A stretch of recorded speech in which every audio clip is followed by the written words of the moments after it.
વિદ્યાર્થી મિત્રો, પ્રકરણ 12 વર્તુળ સંબંધિત ક્ષેત્રફળ એનું ઉદાહરણ પહેલું. એક વર્તુળાકારના ખેતરને વાડ કરવાનો ખર્ચ મીટરના ₹24 પ્રમાણે ₹5280 થાય છે. ખેતરને ખેડવાનો ખર્ચ ચોરસ મીટર એટલે કે મીટર સ્ક્વેરના ₹0.50 કેટલા છે? ₹0.50 છે. તો ખેતર ખેડવાનો ખર્ચ કેટલો? હવે ધ્યાન રાખો બચ્ચાઓ, આમાં બી આપણે થોડું ઘણું સમજવું પડશે. સૌથી પહેલા જોઈએ તો આ વર્તુળાકાર એક ખેતર છે. હવે બચ્ચાઓ ખેતરમાં વાડ ક્યાં કરીએ? માનો કે આપણી પાસે આવું ચોરસ ખેતર હોય તો આપણે ખેતરમાં વાડ ક્યાં કરીએ? એની કિનારી ઉપર. વાડ કદી અંદર કરાય નહીં. અહીંયા કિનારી ઉપર વાડ કરીએ એટલે કે તમને જે જવાબ મળશે તે વર્તુળનો પરિઘ મળશે. અહીંયા આપણે જે વાડ કરીએ એ વાડ એ ચોરસની પરિમિતિ હોય. આ આપણા વર્તુળની પરિમિતિ છે. ફરીથી સમજો, ખેતરને વાડ કરવાનો ખર્ચ મીટરના ₹24 પ્રમાણે ₹5280 એટલે ધ્યાન રાખો, 24 રૂપિયે 1 મીટર વાડ બને છે અને કુલ રૂપિયા આપણે અમને આટલા આપ્યા. તો પહેલા આપણને વાડ મળશે. વાડ કેટલા મીટર વાડ બની તે. હવે ધ્યાન રાખો બચ્ચાઓ, હું તમને એક ઉદાહરણ આપું. દાખલા તરીકે આપણે બજારમાં ભજીયા ખાવા ગયા. હવે ભજીયા મોટા હોય, એક ભજીયાના ₹5 હોય તો 40 ભજીયાના કેટલા?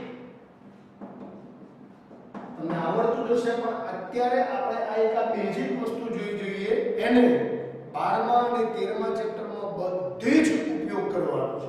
હવે ધ્યાન રાખો, એક બીજું ઉદાહરણ.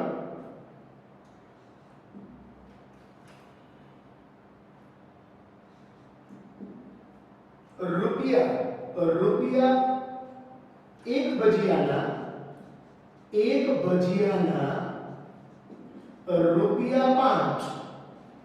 તો ₹200 માં કેટલા ભજીયા? સમજો બરાબર.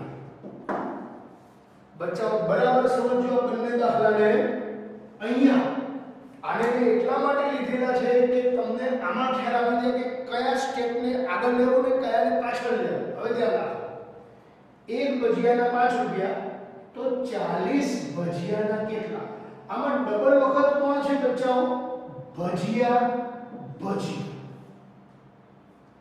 ડબલ વખત કોણ છે? ભજીયા. તો આપણે અહીંયા પદ આવ લખીશું, એક ભજીયાના ₹5. એક ભજીયાના ₹5. બચ્ચાઓ ભજીયું બે વખત છે તો અહીંયા ભજીયું આવશે.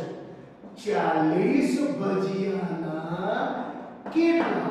કહેવાનો મતલબ ભજીયા નીચે ભજીયું, રૂપિયા નીચે રૂપિયા, એટલે કે આપણો જે જવાબ આવશે એ રૂપિયામાં આવશે. હવે ધ્યાન રાખો, આની ગણતરી કેવી રીતે કરવાની બરાબર સમજી લેજો. હંમેશા આવું પદ લખ્યા પછી બરાબરનું ચિહ્ન કરો. આ બંનેને ઉલટાઈ દેવાના. 40 ઉપર જાય, 1 નીચે આવે. પણ જનરલી 1 આપણે લખતા નથી. માનો કે અહીંયા 2 હોય તો તમારે 2 લખવાના. 2 ભજીયાના ₹5 તો 40 ભજીયાના કેટલા? તો નીચે 2 લખવા પડે. 1 છે, 1 લખશો તો એ ચાલશે, નહીં લખો તો બી ચાલશે. આ બંનેને ઉલટાઈ દેવાના. ગુણ્યા 5. હવે અહીંયા જો ભજીયું ઉડી ગયું, રૂપિયા બચ્યા. તો 4 × 25 એટલે કેટલા રૂપિયા જવાબ આવે બચ્ચાઓ? આ 200 જે જવાબ આવે રૂપિયામાં. અહીંયા રૂપિયા છે તો રૂપિયામાં જવાબ આવે. ફરીથી સમજો, આમાં ડબલ વખત કોણ છે? ભજીયું. તો આ બંનેમાં ભજીયા અને રૂપિયામાં ભજીયું આગળ આવે, રૂપિયા પાછળ જાય. 40 ભજીયાના કેટલા? તમે પછી આવ લખશો તો ખોટું પડશે. ₹5 નું એક ભજીયું તો 40 ભજીયાના કેટલા? રૂપિયા નીચે ભજીયા લખાય નહીં, ખોટું છે. સમજી ગયા? ભજીયું બે વખત, આ બંનેમાં ભજીયા વાળું પદ પહેલા આવે, રૂપિયા વાળું પાછળ આવે, ભજીયા વાળું પહેલા આવે, રૂપિયા વાળું અહીંયા જે મળે તે રૂપિયા આવે. હવે જો એના જેવો બીજો દાખલો, આપણે 200 રૂપિયા જગ્યાએ 400 રૂપિયા કરી દઈએ. હવે ધ્યાન રાખો, એક ભજીયાના ₹5 તો ₹400 માં કેટલા ભજીયા આવે? હવે ધ્યાન રાખો, આમાં ડબલ વખત કોણ છે? જો રૂપિયા તો આ તો જો અહીંયા એક ભજીયાના ₹5, એક ભજીયાના ₹5 બંને સેમ છે, પણ આ એક ભજીયા અને રૂપિયા એમાં આગળ કોને લેવાનું? તો જો આ દાખલામાં ભજીયું ડબલ વખત તો ભજીયાને આગળ લીધું, આમાં રૂપિયા ડબલ વખત છે તો આપણે શું લખવાના? ₹5 નું એક ભજીયું, તેથી ₹400 ના કેટલા ભજીયા? બચાવો, રૂપિયા નીચે રૂપિયા, ભજીયા નીચે ભજીયું. અહીંયા આ બંનેને ઉલટાઈ દેવાના, 400/5 ગુણ્યા 1. અહીંયા રૂપિયા ઉડી ગયા, અહીંયા ભજીયું આવશે, છેદમાં 8 × 5 = 40 અને 0 એટલે 10. 5 કર 80 જે જવાબ આવ્યો શું આવ્યો બચ્ચાઓ? ભજીયા. તો મેં તમને આમાં બતાવ્યું ભજીયા ડબલ વખત હતા, તો આમાં ને આમાં આ બંનેમાં ભજીયું આગળ આવે, ભજીયા નીચે ભજીયું આવે. રૂપિયા ડબલ વખત હતા, રૂપિયા આગળ આવશે અને પાછળ ભજીયું. આની વાત કરીએ હવે. Same process, nothing will be change. અહીંયા મીટરના ₹24 પ્રમાણે કુલ રૂપિયા 5280 આપ્યા. તો ધ્યાન રાખો, મીટર, 1 મીટરના ₹24. આપણે ત્યાં એક ભજીયાની વાત કરીએ તો અહીંયા 1 મીટરના ₹24 તો ₹5280. કોણ ડબલ વખત છે મિત્રો? રૂપિયા ડબલ વખત છે મિત્રો. તો આપણે પહેલા શું લખીશું? ગણતરી નીતિ સ્ટાર્ટ. ₹24 1 મીટર વાડ બને. તમે ₹24 આપો ને તો તમને ખાલી આટલી વાડ બનાવીને આપે. તો રૂપિયા, જો બચાવ રૂપિયા નીચે રૂપિયા, 5280 કેટલા મીટર વાડ બને? આ બંનેને ઉલટાઈ દો.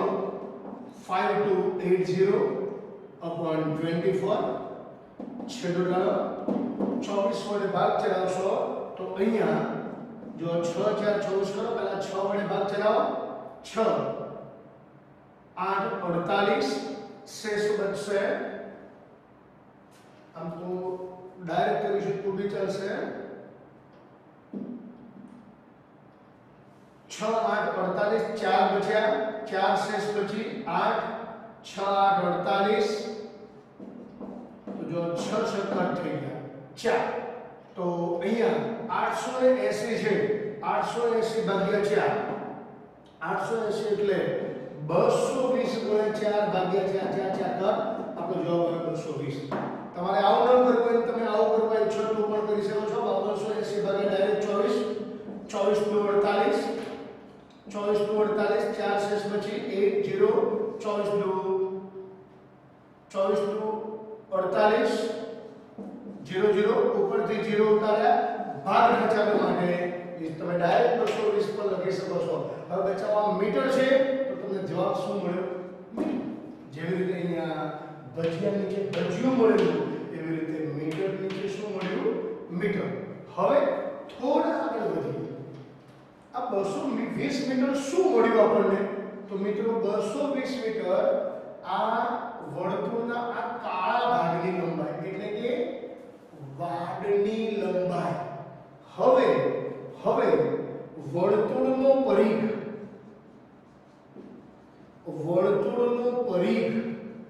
બરાબર આપણું સૂત્ર છે તો પાયા. બંગડી યાદ રાખવાની, બંગડી.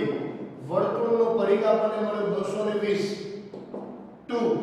પાઈની જગ્યા પર 22 r n. તમારે r શોધવાનું છે 220 અહીંયા 7 આ બાજુ નીચે છે, આ બાજુ ઉપર જાય, 2 અને 22 નીચે આવશે, બરાબર. આ છેદમાં તો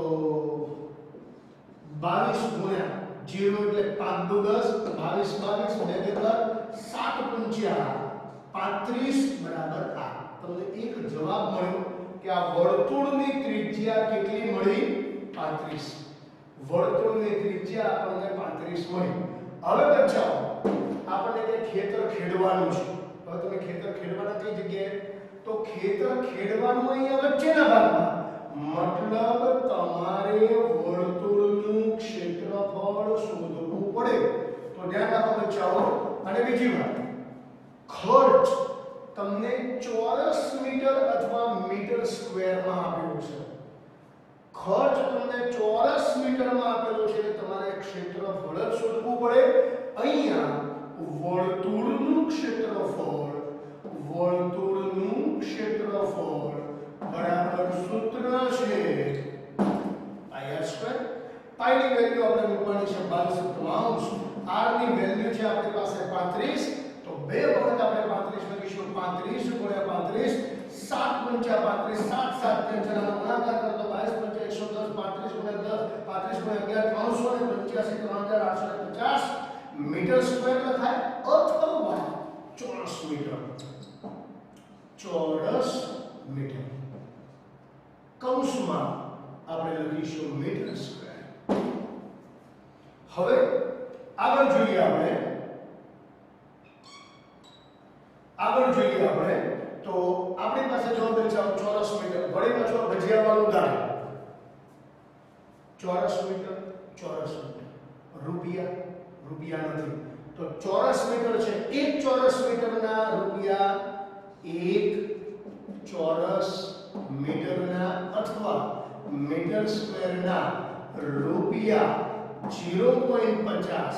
તેથી બચાવ ચોરસ મીટર નીચે ચોરસ મીટર 3850 અને શોર્ટમાં ચોમી પણ લખાય. ચોરસ મીટરના કેટલા? આ ઉપર જાય 3850 ઉપર જાય, એક નીચે આવે 0.50, પોઈન્ટ દૂર કરો એટલે નીચે 100, 0 0 કર, 0 0 કર, આનો ગુણાકાર 5 પછી પાછો વધે 2 8 40 42 વધે 4 પાછળ 15 નીચે 1925 રૂપિયા ખેતર ખેડવાનો ખર્ચ થાય. તો આપણે છેલ્લે લખીશું ખેતર ખેડવાનો ખર્ચ રૂપિયા 1925. અને બચાવો ભજીયાવાળા ઉદાહરણને યાદ રાખજો. એટલે ઓલવેઝ આપણને આ પદમાં ભૂલ ના પડે, એટલે આપણે આ ગણતરી ખોટી ન પડે. Enjoy this example. Thank you very much.